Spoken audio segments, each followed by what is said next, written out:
আমি এখন খাবো চেপটি। এর নাম চেপটি, ছোলাকে খেতে করে ভাজা আছে। অ্যাকচুয়ালি নাম চানা জোর, বানিয়ে দিচ্ছে চানা জোর। খেতে কিন্তু দারুণ, বানাতে দেখেই জিভে জল চলে আসছে। রেডি হয়ে গেছে আমার চেপটি।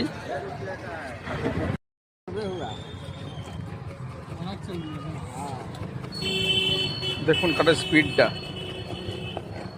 বাপ রে বাপ, অনেক স্পিড। সুন্দর লঙ্কাগুলো কুচানো রয়েছে, পেঁয়াজ। এই হলো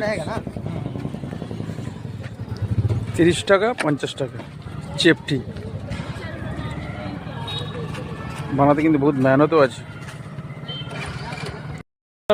बेच लेते हो 1200। कमाने के बाद नहीं क्या था, कितना किलो चेपटी, कितना किलो बेच लेते हो? 5 से 7 किलो तक। 7 किलो तक। और